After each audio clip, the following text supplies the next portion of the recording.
दोस्तों, भगवान परशुराम को कौन नहीं जानता। उन्हें जगत के पालनहार भगवान विष्णु जी का छठा अवतार माना जाता है।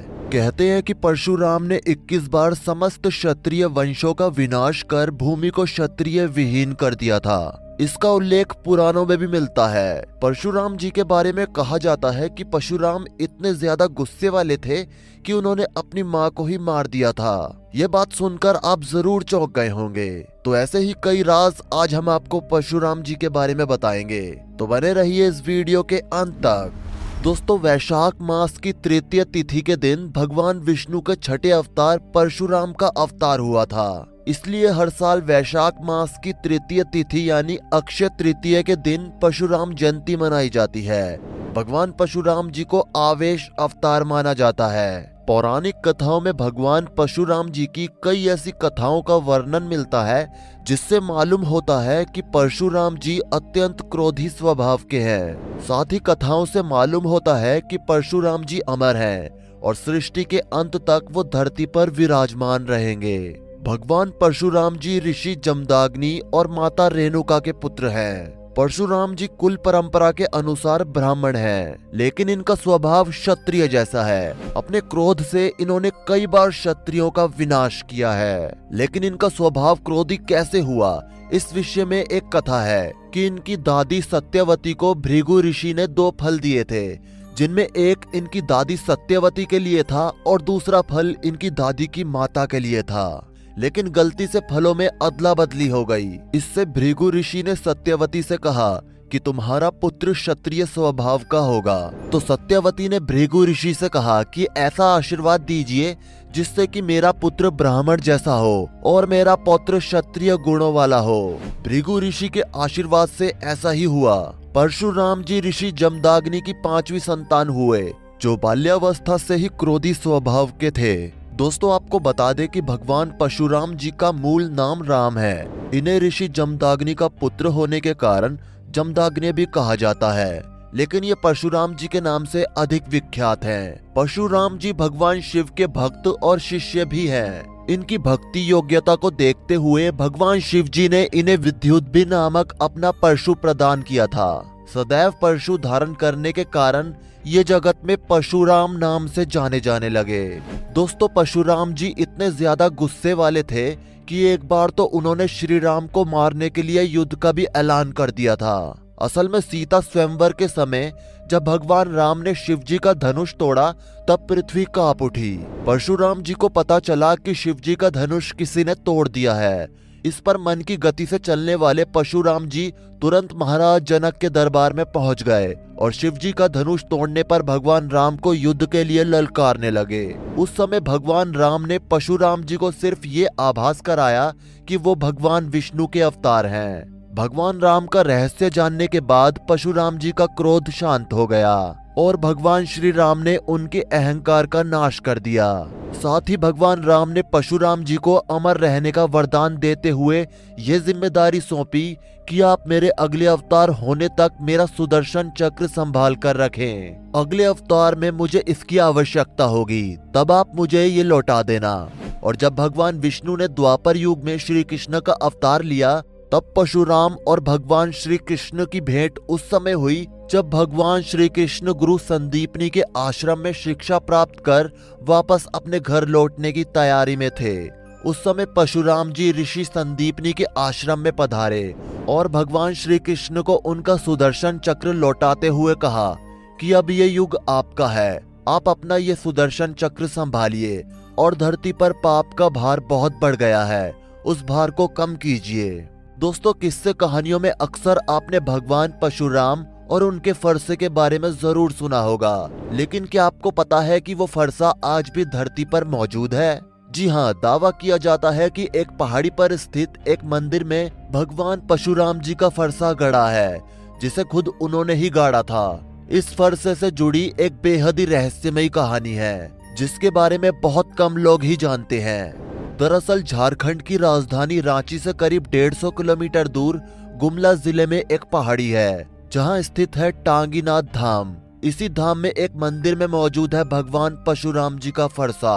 वैसे तो ये फरसा खुले आसमान के नीचे है, लेकिन आज तक इसमें कभी जंग नहीं लगा है। ये किसी रहस्य से कम नहीं है कि हजारों साल बाद भी ये सुरक्षित कैसे है। मान्यता है कि जो भी व्यक्ति इस फरसे से छेड़छाड़ करने की कोशिश करता है उसे इसका गंभीर परिणाम भुगतना पड़ता है। कहते हैं कि एक बार लोहार जनजाति के कुछ लोगों ने फरसे को जमीन से उखाड़ कर ले जाने की कोशिश की थी, लेकिन जब फरसा नहीं उखड़ा तो उन्होंने उसके ऊपरी भाग को काट दिया। हालांकि उसे भी वो ले जाने में नाकाम रहे। कहा जाता है कि इस घटना के बाद आसपास रहने वाले लोहार जनजाति के लोगों की एक एक करके मौत होने लगी, जिसके बाद वो इलाका ही छोड़कर भाग गए। आज भी इस जनजाति के लोग आसपास के गांवों में रहने से घबराते हैं। भगवान परशुराम के टांगीनाथ धाम आने और वहां अपना फरसा जमीन में गाड़ने के पीछे एक दिलचस्प कहानी है। ऐसी मान्यता है कि त्रेता युग में जनकपुर में माता सीता के स्वयंवर के दौरान जब भगवान राम ने शिव जी का धनुष तोड़ा तो उसकी भयंकर ध्वनि सुनकर परशुराम जी गुस्से में जनकपुर पहुंच गए और उन्होंने भगवान राम और लक्ष्मण को पहचाने बिना ही उन्हें बहुत बुरा भला कहा। लेकिन बाद में जब उन्हें ये एहसास हुआ कि राम जी भगवान विष्णु के अवतार हैं, तो वो बहुत लज्जित हुए और अपने किए का प्रायश्चित करने के लिए घने जंगलों के बीच एक पहाड़ पर चले गए और वहीं पर उन्होंने अपना फरसा गाड़ दिया और तपस्या करने लगे। उसी जगह को आज टांगीनाथ धाम के नाम से जाना जाता है। कहते हैं कि फरसे के अलावा भगवान परशुराम के पद चिन्ह भी वहां मौजूद हैं। टांगीनाथ धाम में सैकड़ों शिवलिंग और प्राचीन प्रतिमाएं भी हैं और वो भी खुले आसमान के नीचे हैं। बताया जाता है कि साल 1889 में पुरातत्व विभाग ने यहाँ खुदाई कराई थी, जिसमें हीरा जड़ित मुकुट और सोने चांदी के आभूषण समेत कई कीमती वस्तुएं मिली थी। हालांकि बाद में अचानक ही खुदाई बंद कर दी गई। अब इसके पीछे क्या वजह थी, ये आज भी एक रहस्य ही है। उसी समय खुदाई के दौरान एक व्यक्ति ने कुछ सोना लेकर भागने की कोशिश भी की थी। उस व्यक्ति को अचानक वहीं दिल का दौरा पड़ा और वो वहीं मर गया। इसलिए वहां खुदाई में मिली चीज आज भी डुमरी थाने के मालखाने में रखी हुई है। उन्हें दोबारा किसी ने छूने की हिम्मत नहीं की है। हर साल अक्षय तृतीया के दिन भगवान परशुराम जी की जयंती मनाई जाती है। परशुराम जी भगवान विष्णु के छठे अवतार हैं। परशुराम जी को हिंदू धर्म के 7 अमर लोगों में से एक माना जाता है। परशुराम ने भगवान शिव को प्रसन्न करने के लिए घोर तपस्या की थी, जिसके बाद उन्हें वरदान के रूप में एक फरसा मिला था। इसके जरिए परशुराम जी ने कई तरह की युद्ध कलाएं सीखी। दोस्तों, आपको शायद पता नहीं होगा कि परशुराम जी ने अपनी ही माता का सर काट दिया था। ये बात आपको चौंका सकती है, लेकिन ये बात बिल्कुल सच है। असल में एक बार परशुराम जी की माता रेणुका स्नान करके आश्रम लौट रही थी। तब संयोग से राजा चित्ररथ भी वहां जल विहार कर रहे थे। राजा को देखकर रेणुका के मन में विकार उत्पन्न हो गया।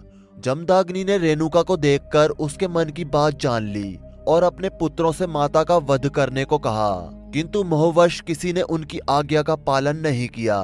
तब परशुराम जी ने बिना सोचे समझे अपने फरसे से उनका सिर काट डाला। ये देखकर मुनि जमदग्नि प्रसन्न हुए और उन्होंने परशुराम से वरदान मांगने को कहा। तब परशुराम ने अपनी माता को पुनर्जीवित करने और उन्हें इस बात का ज्ञान ना रहे ये वरदान मांगा। इस वरदान के फल स्वरूप उनकी माता पुनर्जीवित हो गई। आपको बता दें कि महाभारत के अनुसार परशुराम जी भगवान विष्णु के ही अंश अवतार थे और महाभारत के दानवीर कर्ण भी उन्हीं के ही शिष्य थे। कर्ण ने परशुराम जी को अपना परिचय एक सूत पुत्र के रूप में दिया था। एक बार जब परशुराम जी कर्ण की गोद में सिर रखकर सो रहे थे, उसी समय कर्ण को एक भयंकर कीड़े ने काट लिया। गुरु की नींद में विघ्न ना आए ये सोचकर कर्ण दर्द सहते रहे, लेकिन उन्होंने परशुराम जी को नींद से नहीं उठाया।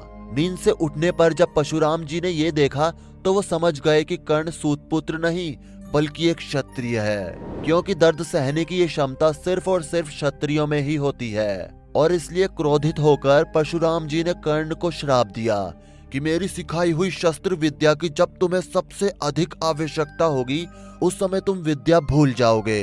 इस प्रकार परशुराम जी के श्राप के कारण ही कर्ण की मृत्यु हुई।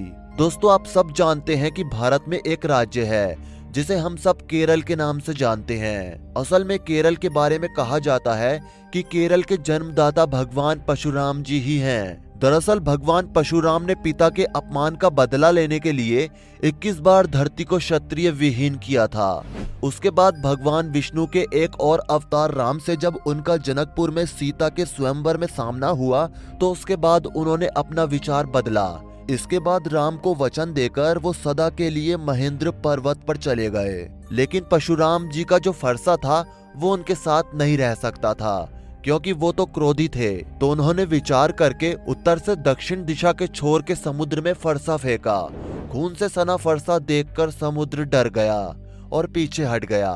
समुद्र के पीछे हटने से जो जगह बनी वो भूमि केरल के रूप में जानी जाती है और इसी मान्यता के आधार पर केरल में परशुराम जी की पूजा की जाती है। उनका ये मत है कि भगवान की स्वयं केरल पर कृपा है और यही कारण है कि वहाँ कोई आपदा अधिक समय तक ठहर नहीं पाती है। दोस्तों, कई पौराणिक कथाओं में ये बताया जाता है कि परशुराम जी आज भी कल्कि अवतार का इंतजार कर रहे हैं, लेकिन अब सवाल ये उठता है कि परशुराम जी इस वक्त कहाँ हैं? तो इसके पीछे दो अद्भुत कहानियां हैं। कहते हैं कि भगवान परशुराम जी ने अश्वमेघ महायज्ञ का आयोजन कर सप्तद्वीप युक्त पृथ्वी महर्षि कश्यप को दान स्वरूप दे दी और उनके आदेश अनुसार वो स्वयं महेंद्र पर्वत पर चले गए थे और आज भी वो वहीं निवास कर रहे हैं और वहीं भगवान कल्कि का इंतजार कर रहे हैं। लेकिन कुछ कहानियों के अनुसार चाइना और इंडिया के बीच यानी तिब्बत के एक खास क्षेत्र में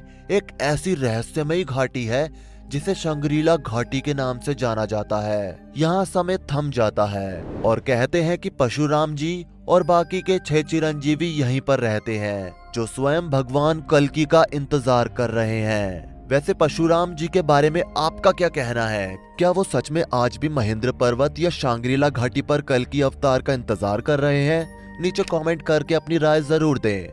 जाने से पहले वीडियो को लाइक शेयर जरूर करें और ऐसी ही और वीडियोस के लिए इस चैनल को सब्सक्राइब करके साथ में बेल नोटिफिकेशन को भी ऑल पर सेट कर लें। धन्यवाद।